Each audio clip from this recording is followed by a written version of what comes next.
Assalamualaikum warahmatullahi wabarakatuh. Halo semuanya.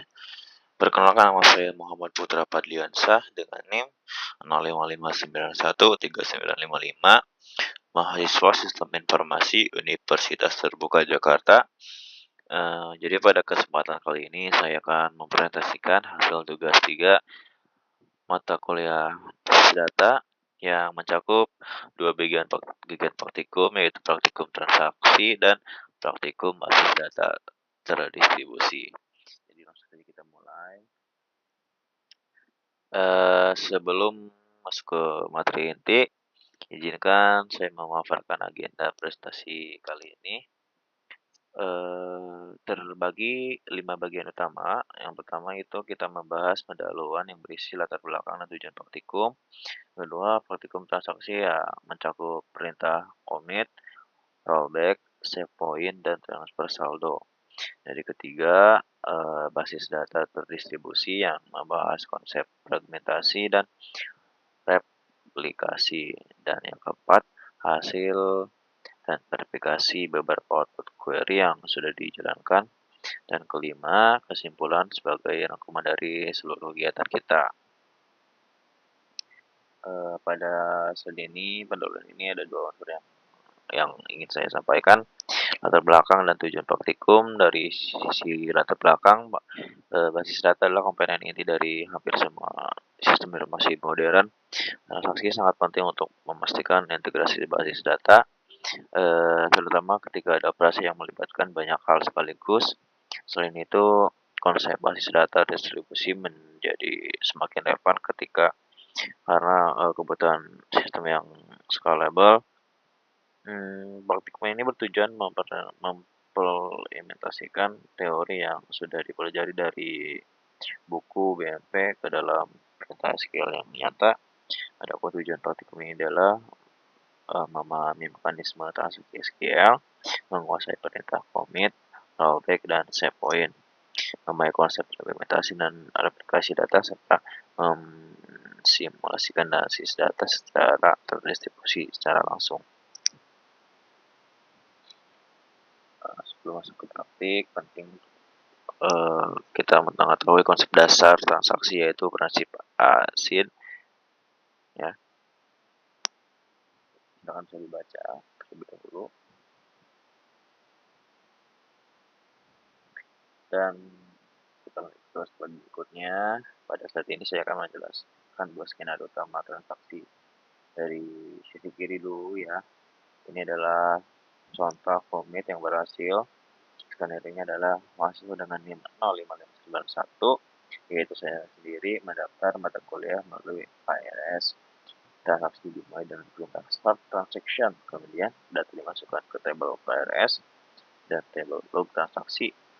Karena semua operasi berjalan lancar, diakhiri dengan perintah commit, sehingga data tersimpan secara permanen di database. Di sisi kanan, ini adalah rollback yang dibatalkan. Ini adalah mahasiswa Budi Santoso dengan NIM misalkan 055955 ingin membayar SPP sebesar 3 juta rupiah, namun memiliki saldo hanya 2 juta rupiah. Sistem mendeteksi bahwa saldo akan menjadi negatif jika transaksi dikatakan dengan perintah rollback. Akibatnya seluruh perubahan dan blok transaksi ini dibatalkan dan saldo Budi tetap butuh di angka 2 juta rupiah. Masih di topik transaksi, pada slide ini saya akan menampilkan dua skenario lagi. Di sisi kiri adalah save point. Skenario-nya adalah update nilai mahasiswa, di mana salah satu nilai yang dimasukkan ternyata tidak valid. Setelah nilai pertama itu A berhasil dimasukkan dengan benar, saya membuat titik aman menggunakan perintah save point SP nilai A. Kemudian nilai kedua diinput dengan kode XX yang tidak valid. Karena tidak valid, saya menggunakan rollback to save point untuk kembali ke titik aman tadi tanpa membatalkan nilai yang sudah benar. Lalu nilai yang benar yaitu B+ dimasukkan dengan transaksi diakhiri dengan komit. Hasilnya kedua nilai kesimpan dengan benar. Di sisi kanan adalah simulasi transfer saldo antara mahasiswa. Saya mentransfer Rp500 ke Siti Rahayu dengan NIM 0559302. Prosesnya melibatkan dua perintah update. Saldo saya berkurang Rp500.000 dan saldo Siti bertambah Rp500.000. Lalu diakhiri dengan komit. Ini membuktikan bahwa transaksi dapat menjaga konsistensi data dalam operasi yang melibatkan lebih dari satu tabel sekaligus. Pada sini ini saya menampilkan ringkasan hasil dari praktikum transaksi. Secara keseluruhan terdapat 4 transaksi yang saya lakukan. Dari keempat transaksi tersebut, 2 transaksi berhasil diakhiri dengan komit. 1 transaksi dibatalkan dengan menggunakan rollback karena saldo tidak mencukupi, dan 1 transaksi menggunakan poin untuk pembatalan parsial. Pada grafik batang di bawah ini kita bisa melihat perbandingan saldo awal dan saldo akhir masing-masing mahasiswa setelah semua transaksi dijalankan. Terlihat saldo saya Mangan Putra berkurang dari 5 juta menjadi 4,5 juta karena transaksi dengan Siti. Sementara saldo Siti naik dari 4,5 juta menjadi 5 juta.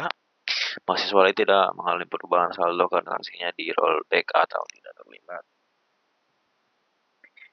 Sekarang kita masuk ke bagian kedua, yaitu basis data terdistribusi. Secara definisi, basis data terdistribusi adalah sistem di mana data disimpan pada beberapa lokasi atau node yang berbeda, namun tetap dikelola secara terpadu sebagai satu basis data logis.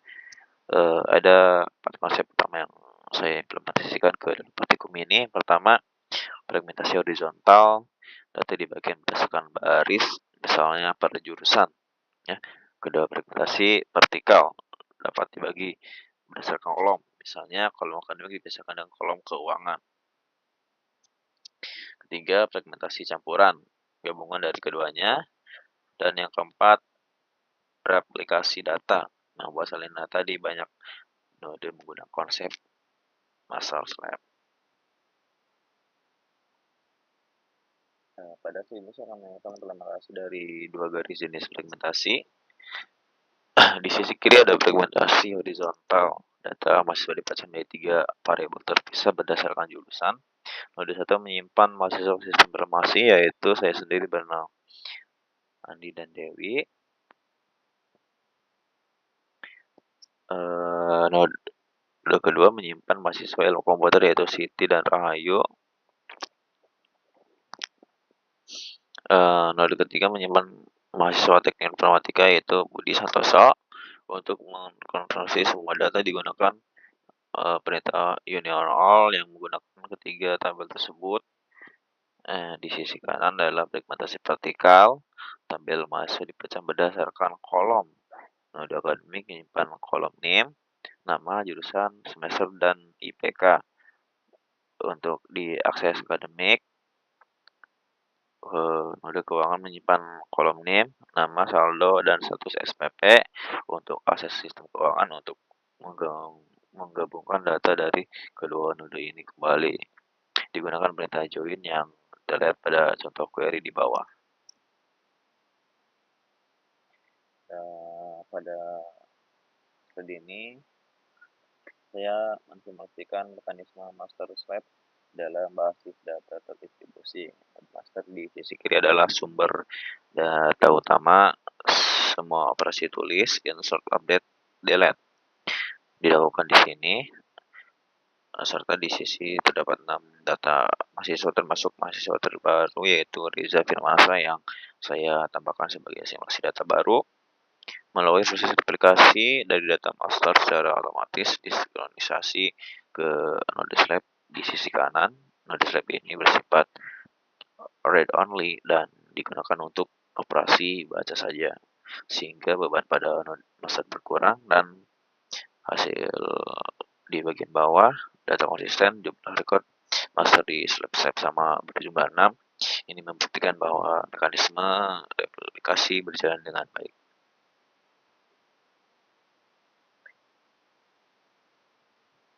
Pada slide aplikasi ini saya menampilkan hasil query agregasi yang berjalan di atas data terdistribusi, grafik batang dihasilkan juga rata-rata IPK pada jurusan ilmu komputer memiliki rata-rata IPK tertinggi yaitu 3,75 yang diwakili oleh Fitri Rahayu, sistem informasi, berada di tengah dengan rata-rata 3,14, sementara teknik informatika memiliki rata-rata 2,90. Grafik lingkaran di sebelah kanan menampilkan distribusi jumlah mahasiswa pada jurusan informasi mendominasi dengan 3 mahasiswa atau 60%, diikuti oleh komputer dan teknik informatika masing-masing 1 mahasiswa atau 20%. Hasil ini diperoleh dari query agregasi yang menggabungkan beberapa node distribusi menggunakan perintah grup di